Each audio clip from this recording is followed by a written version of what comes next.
Does your company need a boost getting employees to understand that safety is a personal responsibility? Does your company struggle with recordable injuries and lost time accidents?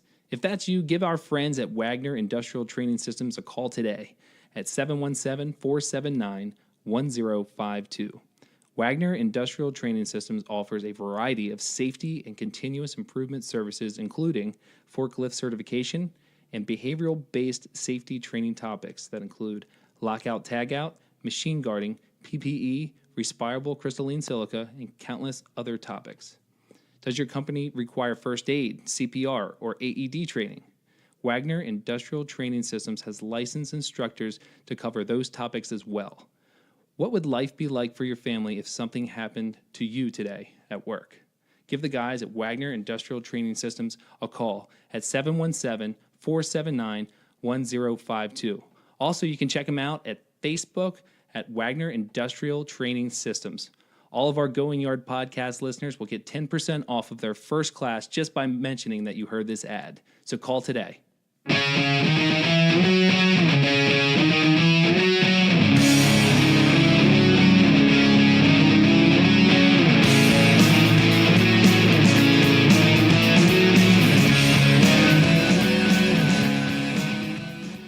Hey, everybody, and happy Father's Day to all you dads out there or moms playing two roles.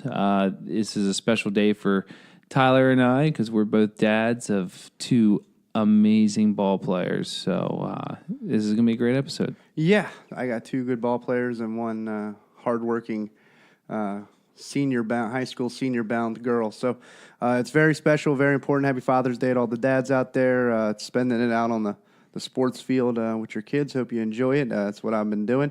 But it's very exciting, very fun. Looking forward to giving you guys another great story here on this Father's Day to listen to. Yep, and on this Father's Day, we're going to talk about someone that was just drafted in the third round of the 2018 MLB draft, Richie Palacios. This story is great. It's not a very long episode, but we give you just enough. He's a busy guy. He just got signed to the Cleveland Indians, so we didn't want to take up too much of his time, but he was gracious enough to come on and talk to us for a little bit. Yeah, and he was kind of, not say our backyard, but just down the road, not too far from us, so shout out to Towson University for his time there. Go Tigers. Go Tigers, that's right. They great historical baseball program in a way. So shout out to them. So this is pretty near us, and we felt that it was a great connection. And man, you guys are really going to love what he has to say. Yeah, we wanted to catch him before he was way too busy to talk to us. So we're very, very thankful for this. So guys, enjoy this episode and happy Father's Day. All right, we are on the line with Richie Palacios. Richie is in his junior year at shortstop for Towson University and was just selected by the Cleveland Indians in the third round of the 2018 MLB draft. In his 3 seasons at Towson, Palacios hit .323. He had 38 doubles, 8 triples, 19 home runs, 98 RBIs, and stole 76 bases. He became the first player in school history to reach 200 hits in his junior season. Richie, thank you so much for coming on, man. I know you're busy. We absolutely appreciate it. Well, thanks for having me, guys. I appreciate it. I mean, enjoy the time that I'm going to spend with you guys for sure. Yeah, man, this is exciting for us. I know we talked a little bit before we got on here, and you're right in our backyard. You're at Towson University.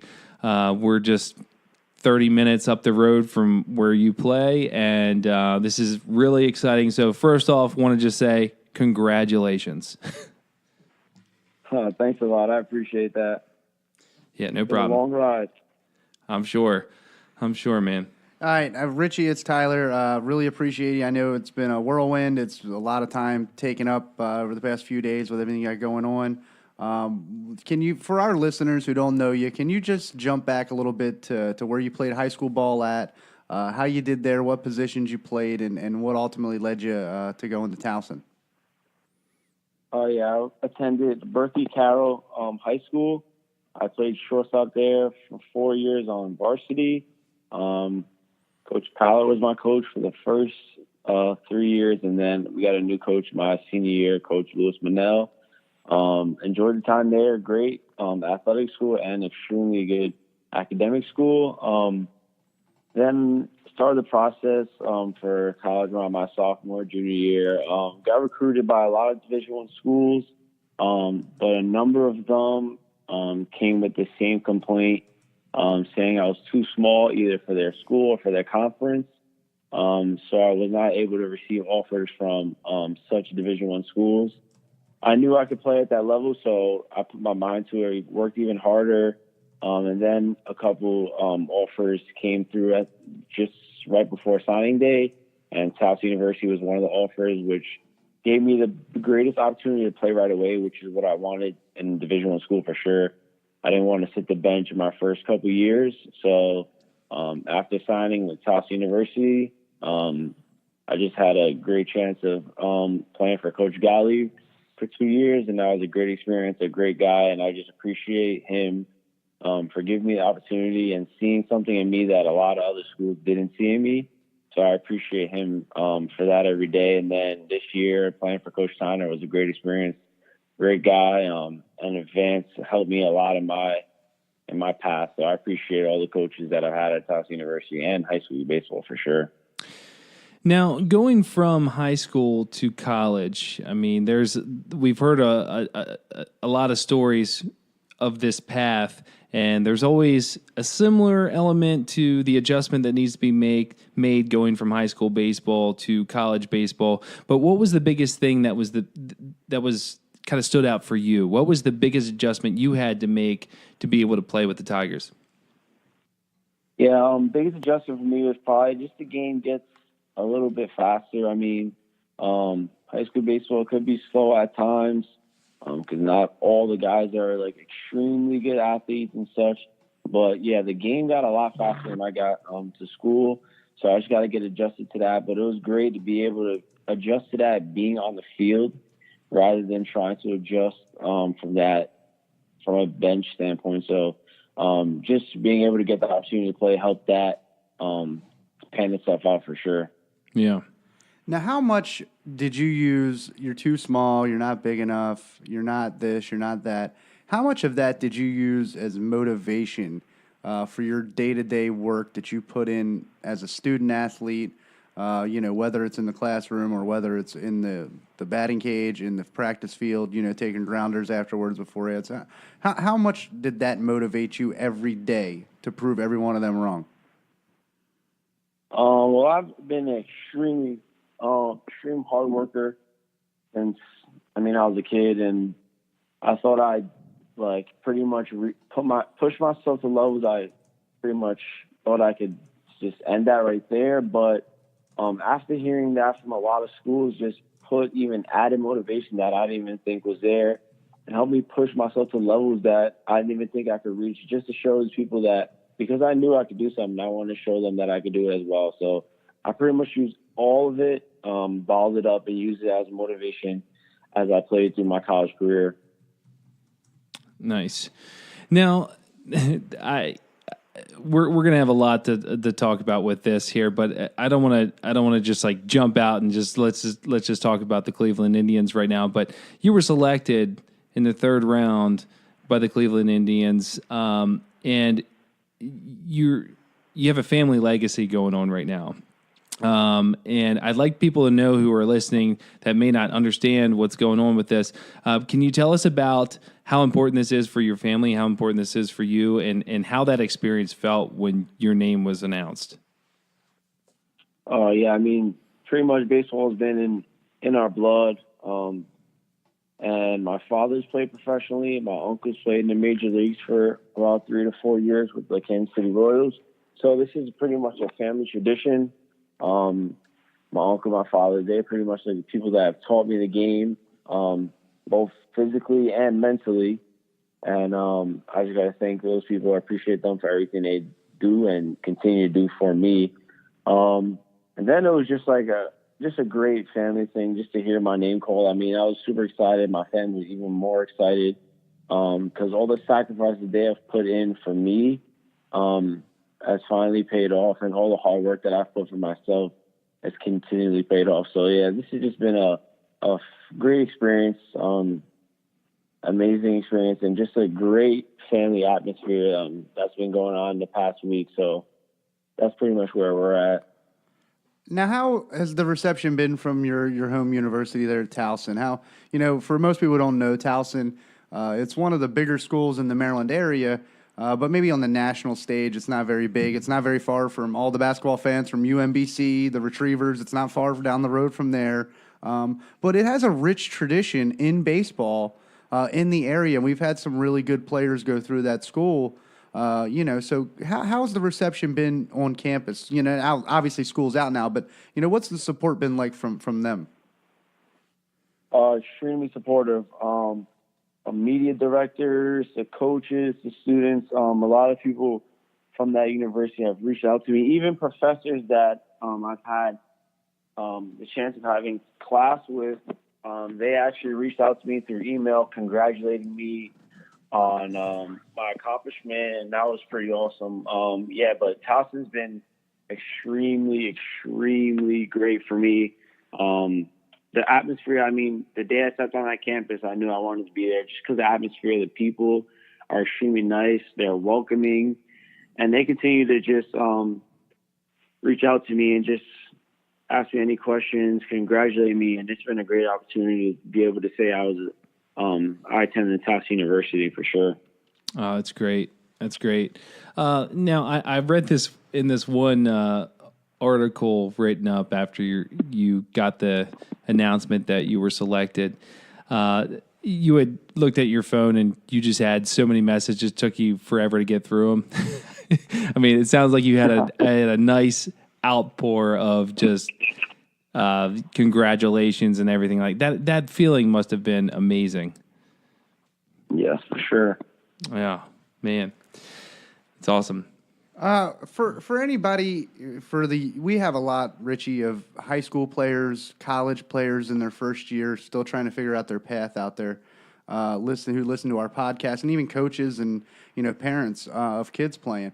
What would be your biggest advice to those athletes that are in that realm like you were? Like you're not this, you're not that, but in your own mind that you're going to prove them all wrong, that you have the athletic ability, that you have the focus and the drive. What would be your biggest advice to those kids out there playing the game right now?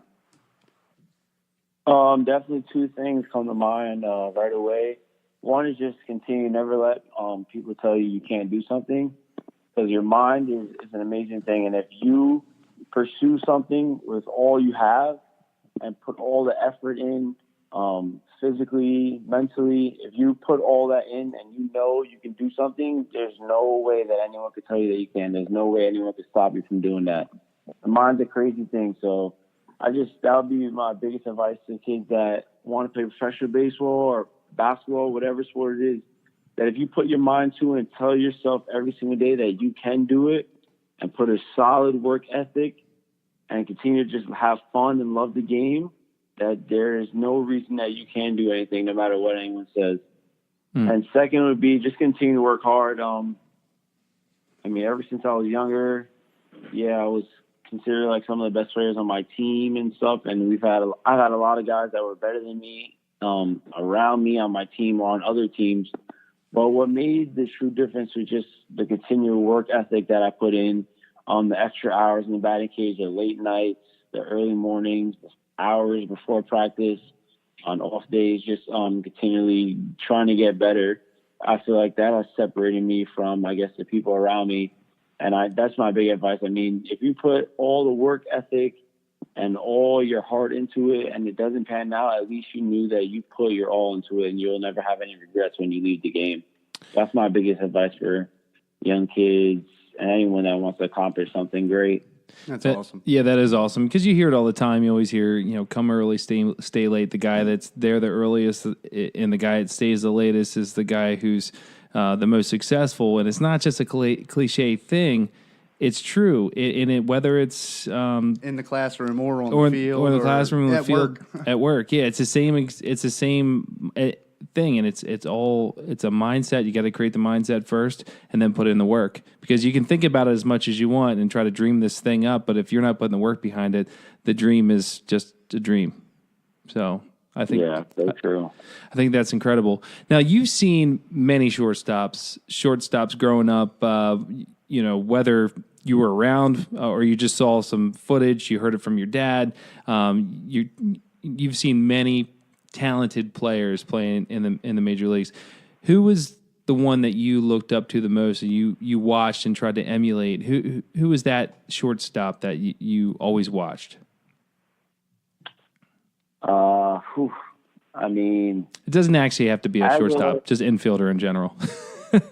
yeah, as a kid, I was always a huge Robinson Cano fan.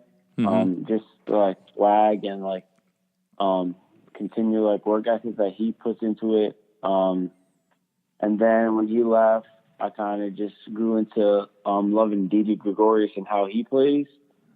And that's tough. I'd say it'd be between Didi Gregorius and Jose Altuve. I mean, his story is kind of similar to mine. I mean, him going to a tryout, and he wasn't really invited to the second day of the tryout, but he showed up anyway. And from then on, I mean, he got a contract, and he's taken the best of the opportunity, and he's smaller than I am. So, I mean, I attest to that, and I appreciate that guys like that are continually lighting up the league, and they're not the biggest, not the strongest, and that just gives me even more motivation to just continue to work hard and know that one day that could possibly be me. So definitely I'll go with Jose Altuve. He's an inspiration to all of us guys under 6 foot tall. I thought you were going to give some love to the hometown guy down the road, Manny, a little bit, a little Machado maybe with some of that flair that he had. But sounds like he's a Yankees fan though. I can't blame him. Didi's good. Didi's real good. So is Gleiber now. They're loaded. Yeah. No.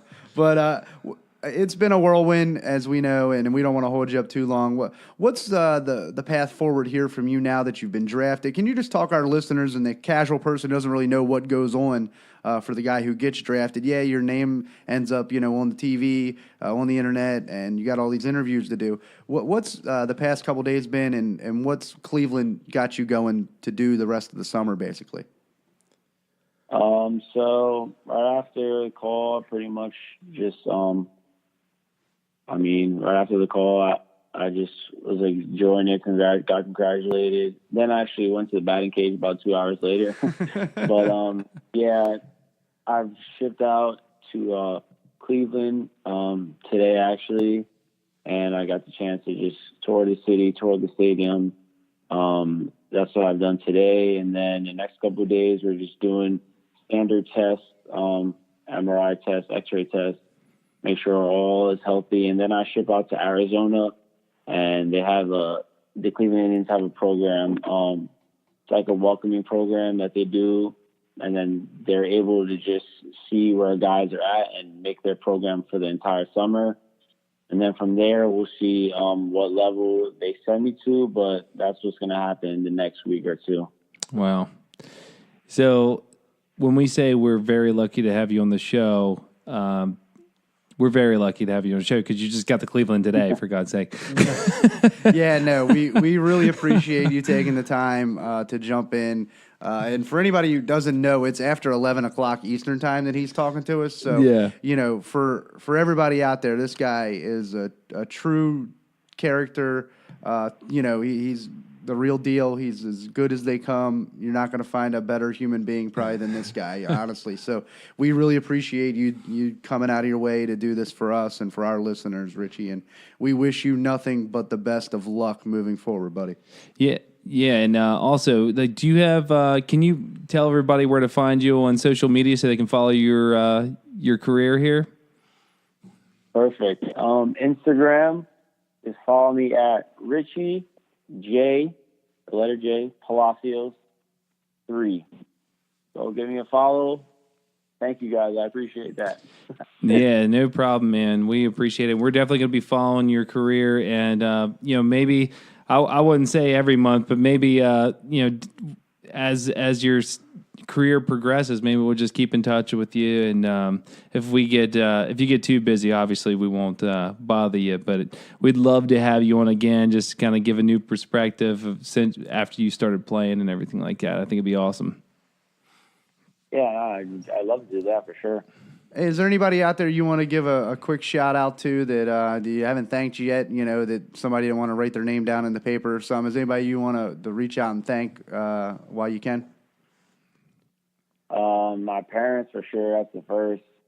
And then I just say my best friends, Noah and Alex Cross. They've been just a great group of guys. They've pretty much helped me in my process. They've been super supportive as everything is going on. So I just want to shout those guys out there. A great influence, and I'm so blessed to have them in my life. Awesome. Well, this episode is going to air on Father's Day, so you gave a shout out to your dad already too. I thought that was awesome. So we appreciate you coming on, man. We got one more question to ask you. This is the biggest question we ask everybody. Honestly, the biggest. Richie. So I'm not going to say when you have your first major league at bat, what song will you be choosing to walk out to the plate to? That's a great question. I'd probably go with Hammer Time by Lecrae. Definitely, I'll go Hammer Time by Lecrae. All right. So when all of our listeners are watching your first at bat in the majors, this is the song that's going to be playing. When I'm at Camden Yards in a few years and you come strolling in with the Cleveland Indians, this is the song I expect to hear. All right. When you guys beat the Baltimore Orioles. Yeah, that's awesome, man. Well, we appreciate it, man, and we wish you the best of luck. We know you're going to do great, and we thank you so much. Thanks for having me. All right, man. Thanks, Richie. Best of luck to you, buddy, and we look forward to catching back up with you down the road. We'll talk to you soon. All right. Thanks a lot.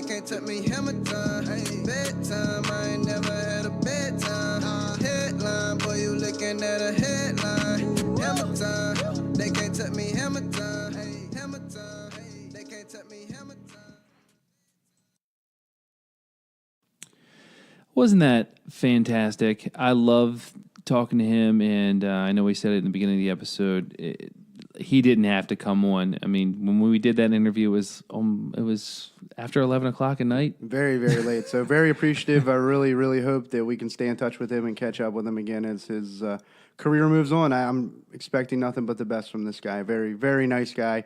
Hope you guys check him out on all his social media. He puts some really good content up and puts a ton of work into what he's doing. Yeah, absolutely. But before we go, I want to say a big happy Father's Day. My father passed away 5 years ago, but Father's Day for me is still very special because I had many years with him, and I'm glad that he was my dad in those years. So had great memories and many Father's Days that were just very special to me. So happy Father's Day to you, Dad.